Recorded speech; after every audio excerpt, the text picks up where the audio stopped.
Show two solid steel rings and then make them link together magically, said no normal person ever. But magicians thought that it was a really cool idea. And I think so too, and so did Di Vernon, Richard Ross, Doug Henning, Jonathan Pendragon, Jeff McBride, Paul Daniels, David Copperfield and many other famous magicians who all performed the classical illusion usually known as the Chinese linking rings. Now these rings I have here, this is one of the oldest of tricks. This dates back in China to probably thousands of years. It was the favorite trick of Kaiser Wilhelm I, and it was performed in the famous Hollywood movie Prestige by Alfred Borden, a character which was played by Christian Bale.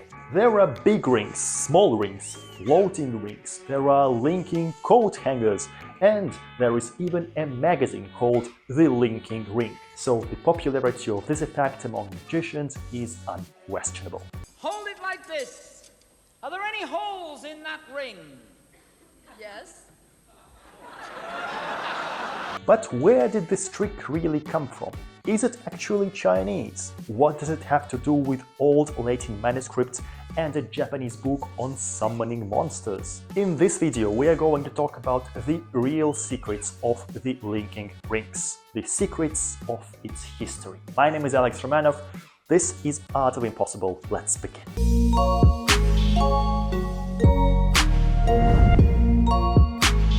The story of this illusion is interesting not only because it is important to learn history, but also because it is a good example of how history is written, often based on secondary information, insufficient sources, or just bad translation. But let's start from the beginning. In 1858, in the book Ancient and Modern Witchcraft Explained by the French author Ponsard, a complete explanation of a trick during which a magician links and underlinks several rings appeared. This is the first known complete description of the linking rings effect that was published in Europe. 4 years later, in the English book Magician's Own Handbook, a similar trick under the title The Magic Rings was published. In both of those books there was no mention of the Chinese origins of this illusion. In fact, neither of them said anything about the history of this effect at all. So who was the first to perform it? For a long time the popular story in magic literature was that it was the French magician Philippe who started performing this trick. We know it from the great genre Robert-Houdin, who lived in France in the 19th century and is commonly referred to as the father of modern magic. Most importantly, he wrote a lot about magic scene of his time, and in his memoirs he wrote about some Chinese performers who came to France from China, and then one of them went to Dublin, where he taught Philippe the goldfish trick as well as the rings. So the memoirs of Robert-Houdin is one of the key sources that established the Chinese origin of the illusion. The trick that Philippe performed looked like this. Philippe took up several rings about 8 inches in diameter and intertwined them into chains and knots with the greatest possible ease. Then, suddenly, when it seemed impossible for him to unravel his handiwork, he blew upon them and the rings fell separately at his feet. This trick produced a charming illusion. The linking rings are unlinked. Unlinked. Still linked. Robert-Houdin also explained a routine with 12 rings in his book Secrets of Conjuring and Magic in 1868, under the title To Make Solid Metal Rings Link One into Another and to Form Therewith Chains of Various Kinds. He called it the Chinese rings and added a sweet picture of a Chinese conjurer contributing to the idea that this was indeed a trick from China, and wrote that nothing can be more marvelous and more incomprehensible than the trick we are about to describe, and also that this marvelous effect depends upon an artifice of the simplest possible character.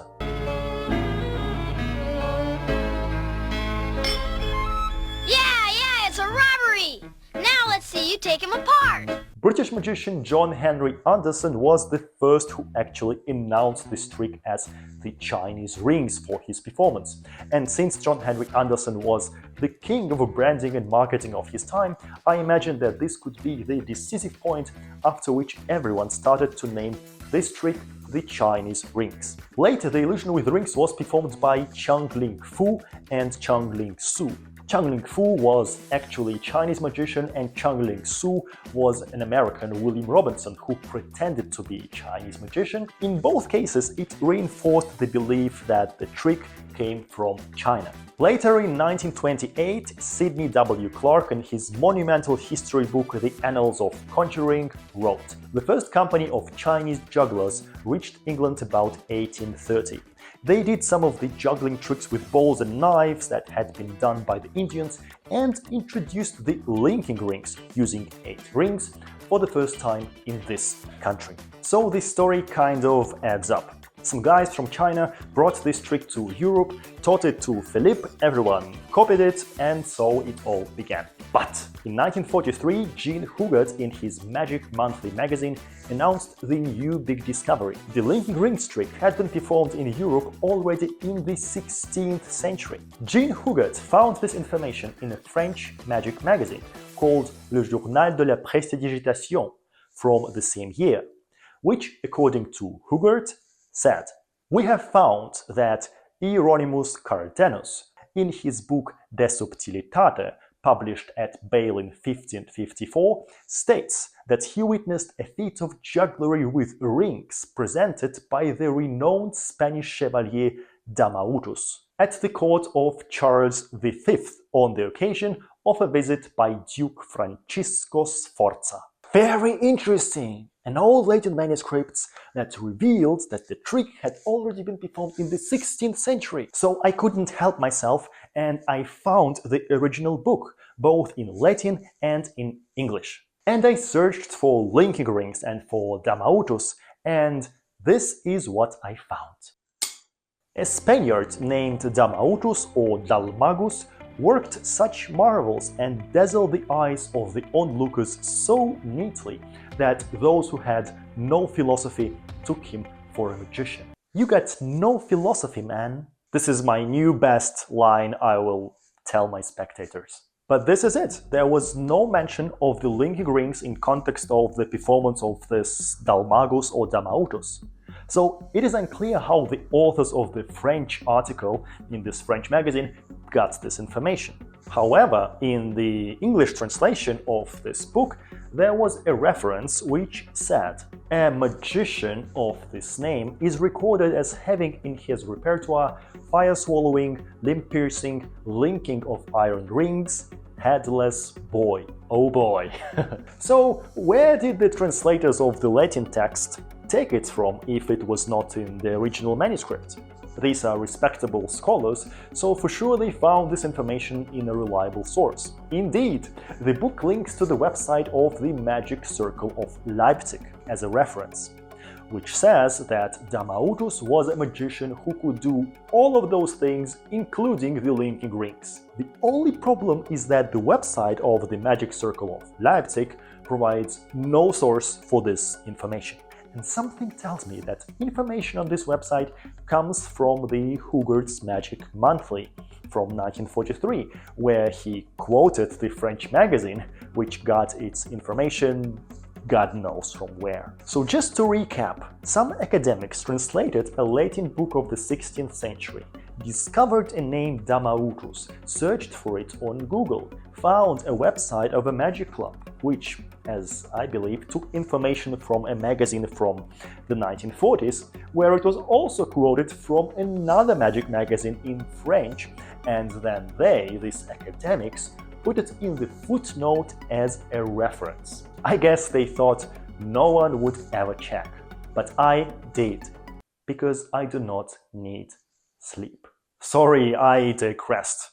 Why am I telling you all of that? Well, read the originals, or at least check these sources of your information.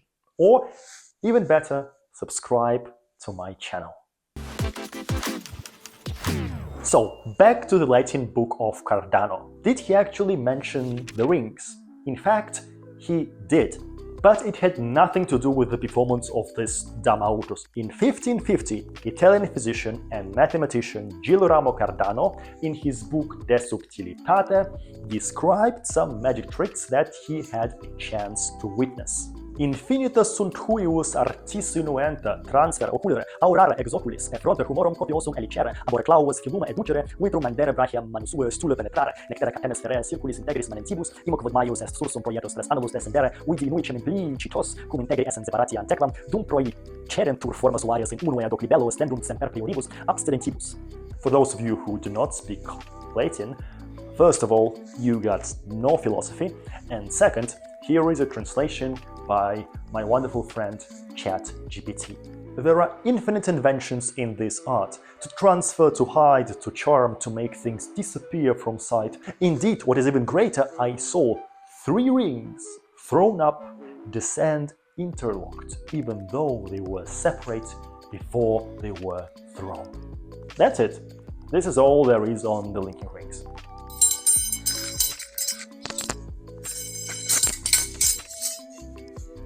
So what we can establish from this is just one thing. There were people in the Middle Ages who performed some tricks with rings. But it doesn't really sound like a routine, so we do not know what method was used, if they used more than 3 rings, and if it was at all similar to what magicians perform today. And that's a different trick! It's a different trick! But stay with me, now we're coming to the most exciting part of the story. We actually do find a description of a linking ring routine before the 19th century, and we find it not in Europe and not in China. This detailed description of this classical illusion was discovered only in the 21st century, thanks to the efforts of some wonderful people and to the mysterious fate that brought them together in the right place at the right time. In May 2016, an issue of the Genie Magic magazine had an article titled Hoka-sen, which had a translation of a Japanese book under the same title, which was published in 1764. This book contained descriptions of the cups and balls, rope tricks, and, among all of those, a detailed description of the linking rings routine, the oldest available to us so far.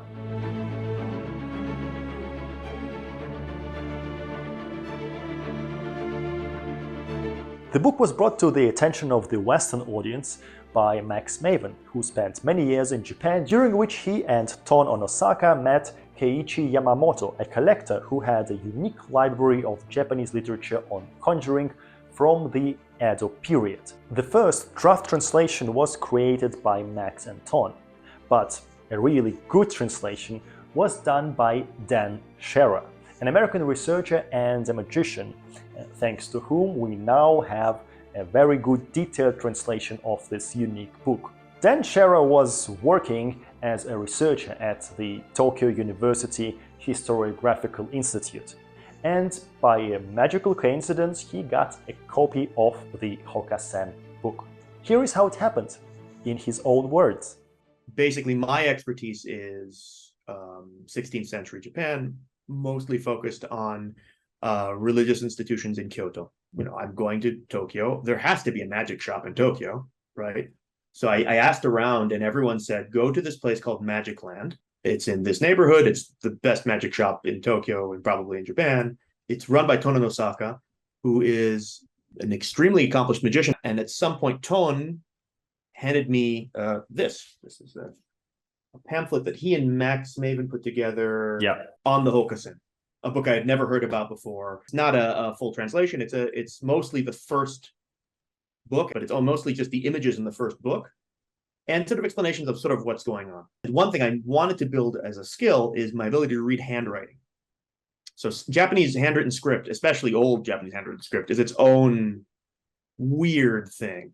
I mean, there are very few people who can actually read it in Japan today, unless you're a specialist or if you've gone through some calligraphic training, you'll have an eye for some of it.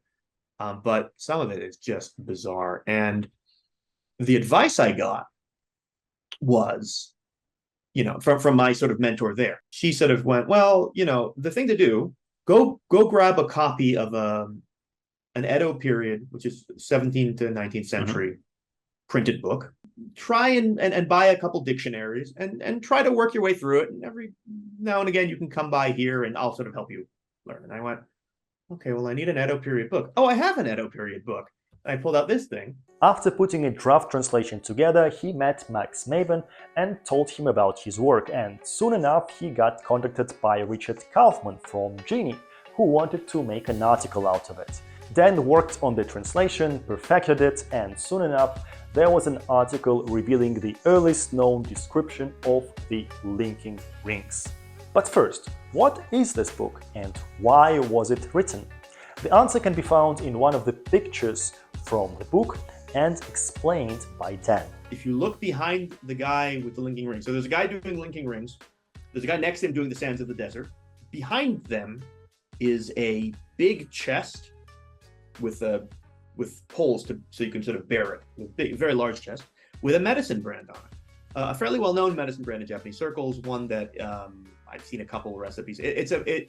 Like the actual name means something like panacea, like it'll cure all diseases, but specifically that medicine in that period tended to refer to a stomach medicine. Those guys are selling medicine. I mean, if you ask me the most sensible way, how does this guy get this information? He probably runs a pharmacy. I mean, I know he runs a pharmacy. We know that for a fact. Well, maybe he occasionally has guys go out and do amazing things and then hawk his medicine as a way of making a little more money, when people aren't coming to the shop. And then, as always, probably at some point he went to a couple of them and said, hey, listen, I want to write this book. Can you give me, he probably paid for some of the secrets.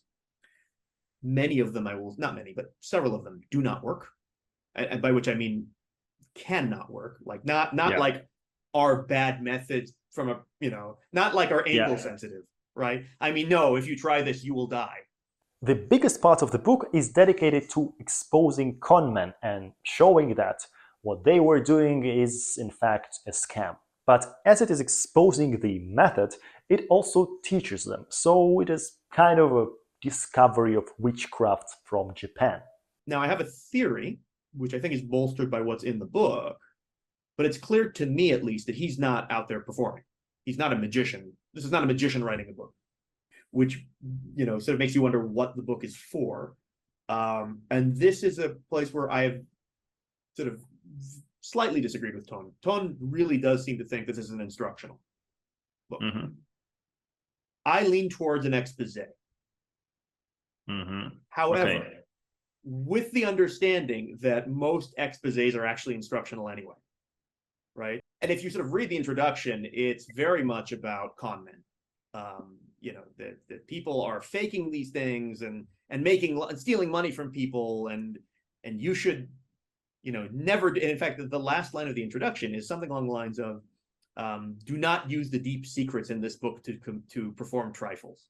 The bulk of the book, I think, is, or at least a very big chunk of it is, here's how you could pretend to conjure this monster. Here's how you could pretend to conjure this monster. Here's how you could pretend to conjure 7 monsters at once. But yeah, it is like Discovery of Witchcraft. It's just, I think with the Discovery of Witchcraft, the whole point is these people aren't actually witches, stop murdering them. And this is more, these people are con men, stop listening to them. But yes, it is sort of like that. It is very much written in that perspective of these people are not actually capable of doing what they're claimed to be doing.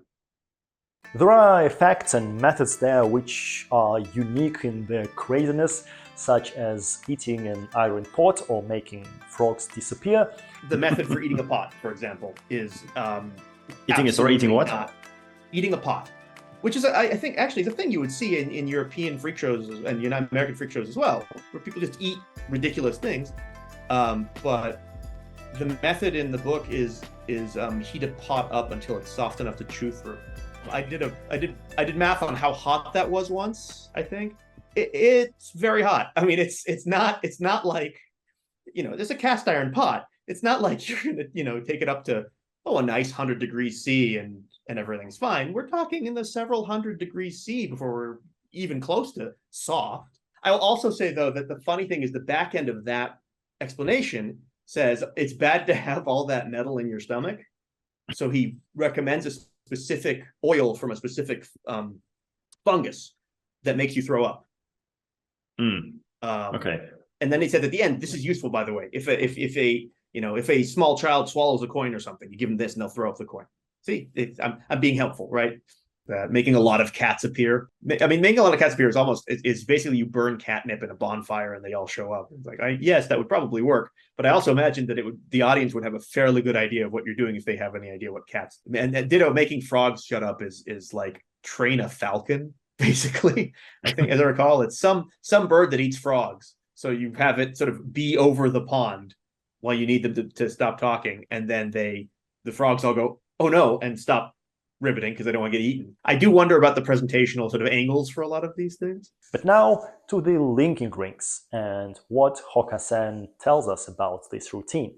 The linking rings routine, for what it is a linking rings routine. Like, there's not anything in it that you go, yeah, I don't recognize that. It's a key ring and a regular ring and a linked set, and you link and unlink the rings. Yeah, it's not very detailed, but neither is the first. I mean, I think I found the first English language explanation of the linking rings, and I think all it says is, here are the rings you need, play around with it. So it is sort of what it is there.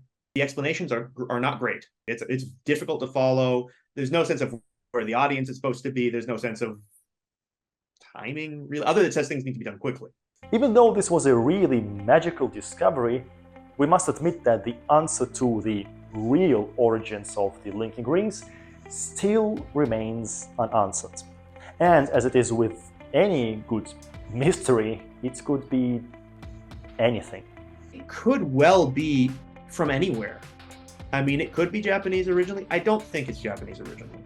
And I'll say that because the really early reference in Europe suggests to me that it's gotten to a couple places. And 1550, for something from Japan to get to Europe, that's really early, even if it takes a very circumspect route. China is always a good guess. It's because it's just, China is the sort of cultural center of East Asia, and Japan and Korea and a couple other countries are sort of countries that are sort of playing in the Chinese language, Chinese culture sphere to some extent. Obviously, they go off and do their own things a lot, and there's times where they're more connected and less connected to China. The problem is, it's late.